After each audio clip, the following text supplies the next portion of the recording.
এটা কি? গাঞ্জা। এটা গাঞ্জা। এটা গাঁজা? গাঞ্জা তুই খাস কেন? খাই আমার কাম কাজ করি না তো, আমার বউ কাস্টমার টোকা আমার মাঝে মাঝে কিছু টেদ আমি হেঁটে দিয়ে গাঁজা খাই। তোর বউয়ে মানুষের বাসায় কাজ টাজ করে, আর তুই কি কাজ করস? আমি আপাতত কোনো কাজ কাম তুই আপাতত কোনো কাজ করস না?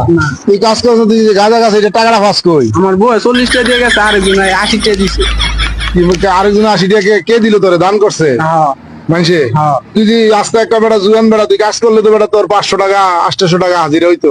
তুই এগুলা না কইরা তুই এই যে গাঁজাটা খাস, তো এই টাকা পয়সা বউ থেকে নেস, আর বউ মানুষের বাসা বাসা কাজ করে, মানুষের বাড়িতে বউ কাজ করে টাকা দেয়, আর এই টাকা দিয়ে তুই গাঁজা খাস। হ্যাঁ বাবারে, তুই একটা মাল রে। হ্যাঁ বেটা, তুই দেখবে রাজকপাল, তোর কপালের মতো কপাল কয়জন আছে? বউয়ে কামাই করে টাকা দেয়, আর তুই নিজে গাঁজা খাস। হ্যাঁ, তোর কপাল ভালো না? তোর তো কপাল নেই বেটা, তুই যে আমরা কামাই করে বউরে নিয়ে খাবাই, আর বউ তোরে কামাই করে দেয়, আর তুই এটা দিয়ে গাঁজা খাস। তুই কিন্তু কাজ করস না, এটা খাস না।